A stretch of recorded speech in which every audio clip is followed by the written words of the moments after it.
एलोरा की पहाड़ियों के बीच एक ऐसा मंदिर खड़ा है जिसे बनाने के लिए पत्थर जोड़े नहीं गए, पूरा पहाड़ ही तराश दिया गया। ये है महाराष्ट्र के एलोरा गुफाओं में स्थित प्रसिद्ध कैलास या कैलासनाथ मंदिर। दुनिया के सबसे बड़े मोनोलिथिक यानी एक ही चट्टान से बनाए गए मंदिरों में से एक। इसे पहाड़ की चोटी से नीचे की तरफ काट कर निकाला गया, जैसे किसी विशाल मूर्ति को एक ही पत्थर से तराश दिया जाए। कहा जाता है कि इस मंदिर को बनाने के लिए लगभग 2 से 4 लाख टन तक बेसाल्ट पत्थर निकाला गया। पूरा परिसर करीब 276 फीट लंबा, 154 फीट चौड़ा और लगभग 100 से 107 फीट ऊंचा है, यानी लगभग 10 मंजिला इमारत के बराबर ऊंचाई। लेकिन रहस्य सिर्फ आकार का नहीं है। इतनी सटीक प्लानिंग किसने की जब कोई कंप्यूटर, ड्राइंग सॉफ्टवेयर या मॉडर्न क्रेन नहीं थी? मंदिर के अंदर ऐसा कोई स्पष्ट शिलालेख नहीं जो साफ बताए कि इसे किस राजा ने बनवाया। एक लोक कथा कहती है कि इसके शिखर का दर्शन सिर्फ 7 दिनों में करा दिया गया था। और सबसे बड़ी बात, इतने हमलों और सदियों के बीत जाने के बाद भी ये मंदिर आज भी लगभग पूरा का पूरा खड़ा कैसे है। आज हम देखेंगे कैलाश मंदिर का इतिहास, इसका असंभव जैसा इंजीनियरिंग कमाल और वे रहस्य जिनके कारण दुनिया भर के शोधकर्ता आज भी हैरान हैं। महाराष्ट्र के छत्रपति संभाजीनगर जिले के पास स्थित एलोरा गुफाएं एक ऐसी जगह जहां एक ही चट्टान में बनी 34 गुफा संरचनाएं मिलती हैं। यहां बौद्ध, ब्राह्मणिक, हिंदू और जैन 3 अलग अलग परंपराएं एक ही पहाड़ी पर उकेरी गई हैं। इन्हीं में से गुफा संख्या 16 है, जिसे हम कैलाश, कैलाश या कैलासनाथ मंदिर के नाम से जानते हैं।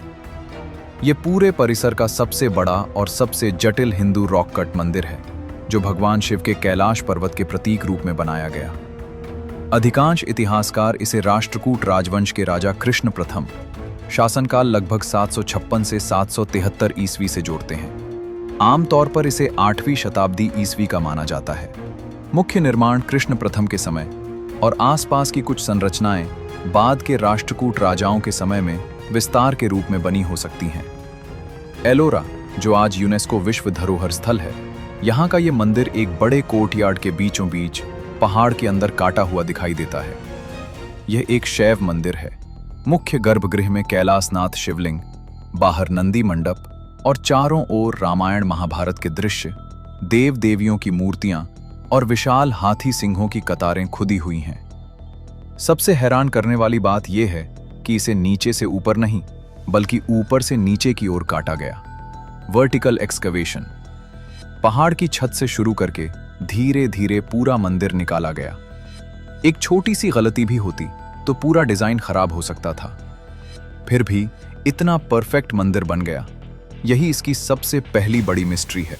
आश्चर्य की बात है कि कैलाश मंदिर के भीतर कोई स्पष्ट डेडिकेटरी इंस्क्रिप्शन नहीं है जो सीधे सीधे किसी एक राजा का नाम दे।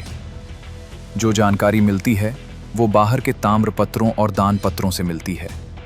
इसीलिए इतिहासकार यह निष्कर्ष निकालते हैं कि आरंभिक प्लानिंग और मुख्य ढांचा शायद कृष्ण प्रथम के शासन में बना, लेकिन आसपास के मंडप, गलियारे, मूर्तियां और कुछ सजावट बाद के राष्ट्रकूट राजाओं जैसे ध्रुव, गोविंद तृतीय, अमोघ वर्ष, कृष्ण तृतीय के समय में जोड़ी गई हों।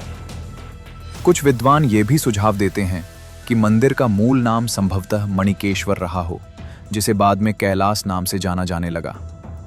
तो पहली गुत्थी यह है कि इतिहास के दस्तावेज राजा कृष्ण को श्रेय देते हैं, लेकिन खुद मंदिर अपने निर्माता का नाम नहीं बोलता। क्या यह केवल संयोग है या किसी कारण से शिलालेख नष्ट कर दिए गए? अब देखते हैं कि यह संरचना तकनीकी रूप से कितनी जटिल है। मुख्य कोर्टयार्ड लगभग 85 मीटर लंबा और 47 मीटर चौड़ा है। इसके बीचों बीच मुख्य मंदिर और नंदी मंडप हैं, जो एक रॉक कट पुल से जुड़े हुए हैं। चारों ओर यू शेप में 3 मंजिला पिलर्ड गलियारे, जिनमें सैकड़ों स्तंभ और मूर्तियां हैं। विशेषता यह है कि पूरा ढांचा एक ही चट्टान से निकाला गया। कोई जोड़ों वाली ईंट पत्थर की दीवार नहीं, कोई अलग से खड़ा किया गया स्तंभ नहीं। जितना भी दिखता है सब उसी पहाड़ का हिस्सा है। आमतौर पर इमारतें जमीन से ऊपर की तरफ बनती हैं। यहां उल्टा हुआ। पहले पहाड़ की छत को चिन्हित किया गया, फिर ऊपर से नीचे की ओर लेयर्स काटी गईं। पहले बाहरी आउटलाइन, शिखर, मंडप की ऊंचाई तय, फिर धीरे धीरे अंदर की तरफ गलियारे, स्तंभ, कमरे, सीढ़ियां निकाली गईं। आखिर में सूक्ष्म मूर्तियां, नक्काशी और सजावट की गई।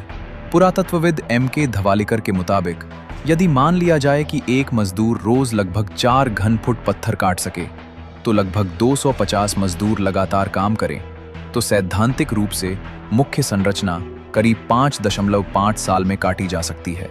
लेकिन ये सिर्फ एक्सकवेशन का अनुमान है। वास्तविकता में डिजाइन प्लानिंग, मूर्तिकला, रंग रोगन जहां कहीं मूल रूप से रहा हो, इन सबको मिलाकर यह काम कई दशकों तक चलता रहा होगा। साधन कितने साधारण थे, आधुनिक मशीनें नहीं थीं। आयरन चिजल्स, हाथ के हथौड़े और मैलेट, खुरपी कुल्हाड़ी, लकड़ी लोहे के वेजेस और मलबा हटाने के लिए टोकरी, स्लेज और मजदूरों की कतारें। इन्हीं साधारण औजारों से इतनी परफेक्ट सिमेट्री वाला मंदिर निकाला गया।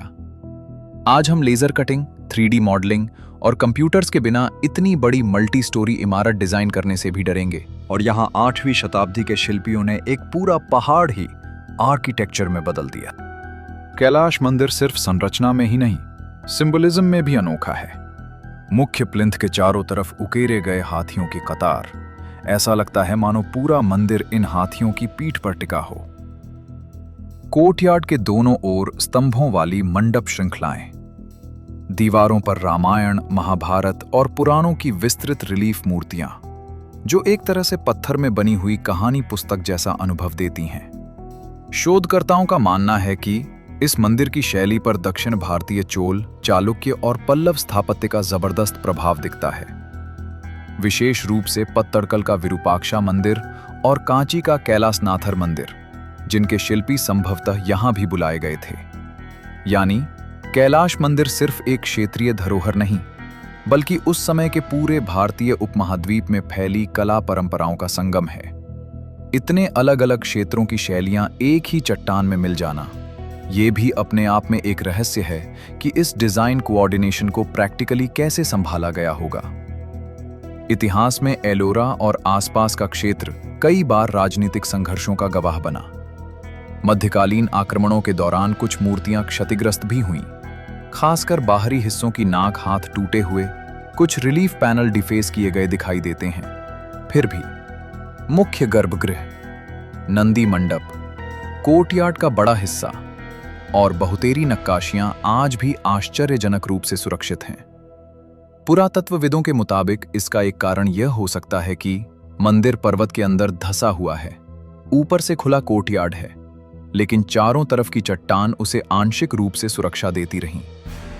आज ये स्थल यूनेस्को विश्व धरोहर है, जहां हर साल लाखों पर्यटक, शोधकर्ता और श्रद्धालु पहुंचते हैं। लेकिन जितना अधिक लोग देखते हैं, उतने ही नए प्रश्न भी खड़े होते जाते हैं। इंटरनेट पर आपने कई वीडियोस देखी होंगी। क्या कैलाश मंदिर एलियन ने बनाया? क्या इसे बनाने के लिए किसी लॉस्ट एडवांस्ड सिविलाइजेशन की जरूरत थी? ये सवाल सुनने में रोमांचक लगते हैं, लेकिन रिसर्च क्या कहती है? पुरातत्वविदों और इतिहासकारों की राय काफी स्पष्ट है। यह असंभव नहीं, बल्कि अत्यंत कठिन लेकिन संभव मानव श्रम और प्लानिंग का परिणाम है। हाँ, ये सच है कि इतने बड़े स्तर की project management, precise top down excavation और कला की बारीकी एक साथ मिलकर इसे ऑलमोस्ट अनबिलीवेबल बना देती है। यही कारण है कि लोग इसे मिस्ट्री ऑफ एंशिएंट इंजीनियरिंग कहते हैं। लेकिन इसका मतलब ये नहीं कि इसमें किसी परग्रही तकनीक के प्रमाण मिलते हैं। असल रोमांच तो यही है कि इतना असाधारण काम हमारे जैसे ही इंसानों ने किया। आज कैलाश मंदिर भारतीय पुरातत्व सर्वेक्षण की देख रेख में संरक्षित है, यूनेस्को विश्व धरोहर का हिस्सा है और आर्किटेक्चर, इतिहास, आर्ट हिस्ट्री, यहाँ तक कि इंजीनियरिंग के छात्रों के लिए भी एक ओपन एयर रिसर्च लैब जैसा है। फिर भी कुछ बड़े सवाल अब भी पूरी तरह हल नहीं हो पाए। पूरा मास्टर प्लान कैसे बनाया गया? किसी मूल नक्शे या निर्माण डायरी का प्रत्यक्ष प्रमाण अभी तक नहीं मिला। कुल समय कितना लगा? एस्टिमेट्स हैं कुछ साल से लेकर कई दशकों तक, लेकिन एग्जैक्ट समय अब भी डिबेट का विषय है। मुख्य आर्किटेक्ट के बारे में निश्चित जानकारी क्यों नहीं? इतिहास, फेथ और इंजीनियरिंग तीनों यहाँ एक ही पत्थर में जम गए हैं। एक तरफ कॉपर प्लेट इंस्क्रिप्शन में लिखा है कि राजा ने ऐसा मंदिर बनवाया जिसे देखकर देवता और शिल्पी भी चकित रह गए। दूसरी तरफ आधुनिक रिसर्च इसे एंशिएंट इंडिया की सबसे बड़ी इंजीनियरिंग अचीवमेंट्स में गिनती है। इस कहानी में रहस्य जरूर है, लेकिन यह रहस्य किसी जादू या परग्रही शक्ति से ज्यादा मानव दिमाग, योजना और कठोर परिश्रम की सीमा को दिखाता है। कैलाश मंदिर का असली चमत्कार शायद यही है कि हजारों साल बाद भी जब आप उस कोर्टयार्ड में खड़े होकर ऊपर शिखर की तरफ देखते हैं तो दिल अपने आप पूछता है, यह कैसे किया होगा? और शायद यही सवाल, यही क्यूरियोसिटी कैलाश मंदिर की सबसे बड़ी मिस्ट्री है, जो आने वाली पीढ़ियों को भी यहां तक खींचती रहेगी।